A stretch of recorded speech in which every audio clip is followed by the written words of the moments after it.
ntabwo nakihangana kuko ntabwo nabanyuze. Bigenze gute?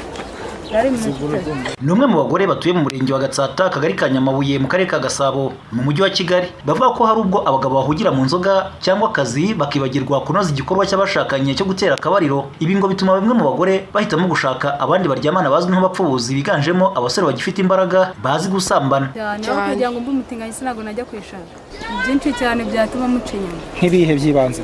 Nk'ibihe by'ibanze ari gihe biba mutabanye neza bikaba ngombwa yuko umuca inyuma. Ntabwo nakihangana kuko ntabwo nabanyuze. Bigenze gute? Ubwo bisaba ko bigenze uterere bigenze gutyo. Bishaka ko njya gushaka iyo nishira mu cyembe. Bisaba ko najya kwishakira yanjye kugira ngo ifembishe. Igihe ahubwo tukabaho ngombwa atari akazi ahubwo ari ubwo bushake bwabo. Cyangwa aribwo bushobozi. Kandi ntiwabyihanganira. Ntabwo nabyihanganira kandi igihe umubiri wanjye ntabwo nabasha kuba. No sawa kugira ati niho ngarukiye nta kundi nabigenza. Aya kwihangana ryari igihe ntabishobora. Igihe namushatse bikanga najya gushaka undi musumbyeho. Agera amurusha nyine. Icyo kibazo ahubwo twebwe icyo kibazo twebwe n'abagore ugasanga abagore bubatse icyo kibazo ugasanga nacyo bakubitana inzoga zirabyara rikera ziri kubitera. Byashoboka ko yaba ari rikera ari akazi kabiri kubitera. Ku ruhande rw'abagabo bavuga ko akenshi umugabo arangwa no gushakira urugo ikiruteza imbere nyamara rimwe na rimwe umugore ashishikajwe no kumuca inyuma kubera ko we aba yatashye ananiwe mu gutera akabariro agakora ibyo ashoboye. Ibi bavuga ko bitera amakimbirane mu ngo. Cy'ubupfubuzi rero urabona ko umugabo ahora aharanira urugo ko rwatera imbere. Ugataha wananiwe. Noneho ugataha warushye wananiwe kuko umugabo ahora ashaka yuko urugo rwatera imbere agahora akora ashaka kugira ngo urugo rwe rubeho abana babeho. Noneho yataye yananiwe yakora agaturu kamwe konyine yakora umugore yambwiye ati kora nakane gaturuka bikanga. Iyo byanze rero agomba kujya gushaka abapfubuzi kuko bayiharaniye gushaka ko urugo rwatera imbere ariko umugore ntabibona ntanabyemere. Yabaye nkwe ka gacupa akumva yuko n'ubundi hari n'abandi. Ikintu natanga rero ubutumwa bwiza natanga kuri leta cyangwa se ku banyarwanda bose nuko umugore yakabaye aca bugufi akubaha umugabo we akananyurwa nuko ameze kandi akubaha yuko ibibazo bije byose agomba kubyakira. Akubaha ko umugabo agomba kubigira kuri leta nuko leta yakabaye ishishikariza abagore guca bugufi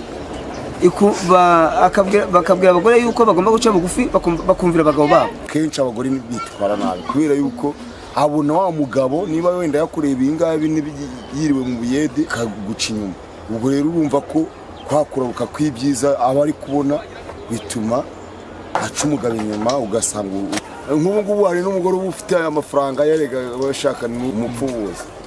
Umusore ukiri mutoya ubupfubuzi bubaho. Jewe rwose ndabona wenda kuba hari abantu benshi bashobora kuba bambona ariko nkavuga ijambo rimwe.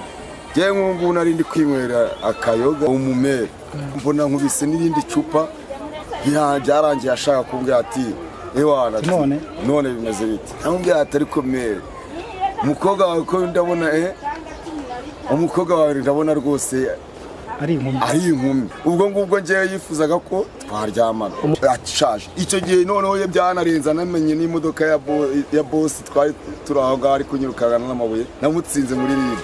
Ubwo rero nukuvuga ngo abagore y'iki gihe nabo ntago biyoroheje. Hashize iminsi ikibazo cy'ingo zirangwa mu makimbirane kivugwa hirya no hino mu gihugu. Ahanini ababisesengura bakavuga ko kutanoza amabanga y'abashakanye no gucana inyuma bifitemo uruhare runini kugeza nubwo bamwe batse gatanya. Nanone kandi abahanga mu by'imibanire bavuga ko kimwe mu bituma umuntu ashaka kubaka urugo harimo gukora imibonano mpuzabitsina. Akenshi rero hari umwe mu bubatse aba yarasambanye imbere y'uko akora ubukwe maze agahora agereranya uwo babana nabo baryamanye imbere. Ibi bigatuma ajarajara mu bandi. Hari abandi basanga abo babana bafite intege nke mu buriri cyangwa bakagira uburwayi butuma badakora imibonano mpuzabitsina. Ibi rero bikazana ibibazo byinshi birimo amakimbirane ahoraho, agasuzuguro, gucana inyuma n'ibindi. Aiza Kwineza, B+ TV i Kigali. Kugira ngo mbe umutinganyi sinago najya kwishaka byinshi cyane byatuma muca inyuma. Ubwo ngo abantu baza hano muri iki kiraro bahunga imvura kuko ntahandi bakugamye. Motari abanyamagare natwe bagenda n'amaguru. Nigeze nyura hano Kacyiru imvura iragwa mburaho n'ugama. Aba nabo twaganiriye bavuga ko hakenewe ubukangurambaga ngo abantu bamenye uko birinda ibiza biterwa n'imvura, ngo ariko nanone utuzu twagafashije abagenzi n'abatwara ibinyabiziga kubona aho bugama mu mujyi wa Kigali ntiduhagije, ibituma bugama aho babonye mu gihe imvura ikubye, bagasaba ko hagira igikorwa kuko muri iki gihe ko biragaragara ko inkuba ari ikibazo cyo kwica abantu benshi. Ngo rero ndumva ko leta ikwiye kugira cyangwa n'undi wese wabishobora gushyiraho ingamba zo kugira ngo basansibirize abantu, mbese babwire ko bakwiye kwirinda mbese mu gihe cy'imvura kuba ahantu hashyira mu ngorane zabateza ko inkuba yabakubita. Kuko se ugibona nawe nk'iyi imvura yaguye nk'hano turi hano hafi kuri iki kiraro, ubona nk'abamotari n'abanyonzi bari munsi yacyo. Niho twihutira, buri muntu wese yihutira kugama aho yegereye atitaye yuko mbese hamugeraho n'ingaruka, kuko nk'ubona biga munsi y'ibiraro ariko ntazi ingaruka zihari. Umuntu akaza no munsi y'ibiti turahugama ndetse n'andi hose mbese, ariko ntabwo tuba tuzi neza ingaruka byatugiriye. Niyo mpamvu rero abantu bakwiye kwigishwa ko haranakwiye kugamwa nta nadakwiye kugama mu buryo bwo kurinda ubuzima bwabo. Gira ingaruka kuko ujya wumva ngo abantu inkuba yakubite munsi y'igiti, utuzu two kugamamo izuba two tubonetse byarinda abantu ko abantu bajya mu biti cyangwa munsi y'ibiraro two kugamamo imvura. Imvura n'izuba ubwo ni kimwe.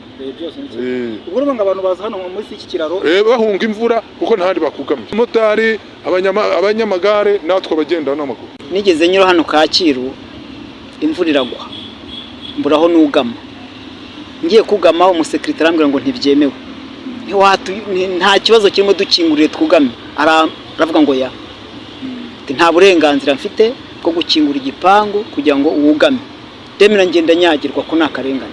Turatuzi turakenewe nk'uko utw'abagenzi duhari. Ikindi nakongeraho tw'abagenzi two kugamamo mu gihe imvura yaguye cyangwa izuba. Ubu imvura iguye umuntu yaburaho yugama, ariko bagomba kubisobanukirwa bijyanye n'inkuba zikubita, ingaruka zibera mu biti bugamyemo. Nabyo si byiza, kugama munsi y'ikiraro si byiza kubera ingaruka zihari. Imodoka yakugongeramo, moto yakugongeramo, n'inkuba yanagukubitiramo. Birakenewe ko iyi leta yabidufashamo. Nanjye mbamo iyo ngenda imvura ikagwa mburaho n'ugama, naho kugira ngo anyagirwe yugama munsi y'ikiraro. Nta tuzu nta torete. Umuvugizi wa polisi mu mujyi wa Kigali CIP Gahonzire avuga ko abantu bakwiye kwirinda ibiza by'imvura, birinda kugama aho babonye hose nko munsi y'ibiti, ibiraro n'ahandi. Ku bijyanye n'utuzu abagenzi basaba, avuga ko icyo nacyo kigiye gukorerwa ubuvugizi. Nibyo, hari imvura iguye usanga abantu bugama ahantu rimwe na rimwe bashobora gushyira ubuzima bwabo mu kaga, cyane cyane abajya munsi y'ibiraro, abajya munsi y'ibiti nk'uko babivugaga. Usanga rero imvura iguye imivu yabatwara cyangwa se n'inkuba zabakubita. Tugira inama y'abaturage kugama ahantu badashobora gushyira ubuzima bwabo mu kaga. Imvura iguye bayiza abantu bayibona, hari abari mu muhanda bagenda n'amaguru, hari ababa bari mu mirimo bisanzwe. Tubagira inama rero kwirinda kugama ahantu hashira ubuzima bwabo mu kaga. Abatwara ibinyabiziga bakirinda kubiparika munsi y'ibiraro, bakirinda kubiparika ahantu hari umuvu w'amazi, kuko hari aho twabonye moto zitwara abantu ndetse n'abantu bagiye batwarwa na za ruhurura kubera gushaka kwambuka ruhurura igihe imvura iri kugwa cyangwa se ihise ariko amazi akitemba ntanamereye. Ibyo byose ni ibintu bishobora gushyira ubuzima bw'abantu mu kaga. Turasaba abaturage kwitwararika, ariko cyane cyane kwirinda kugama ahantu hatariho ahantu haca amazi menshi. Mu bice bitandukanye by'umujyi wa Kigali mu gihe imvura iguye usanga hari benshi bugamye munsi y'ibiraro, munsi y'imikingo yegereye umuhanda n'ahandi ubona ko hashobora guteza ibyago. Ahari naho bamwe bahera basaba ko inzu abagenzi bugamamo ku mihanda zakongerwa ndetse n'izisanzwe zigasanwa. Ikigo cy'igihugu cy'ibarushamibare mu Rwanda NICR gitangaza ko abasaga 500 mu gihe cy'itumba bahitanywe n'ibiza by'imvura, mu gihe kandi hari n'ibindi byangiritse nk'amazu n'ibindi bikorwa remezo. Meteo Rwanda itangaza ko imvura iteganyijwe mu gihe kiri imbere iri hejuru y'impuzandengo isanzwe, ku buryo bisaba ko abantu bitwararika. Isaac Kwineza, B+ TV i Kigali.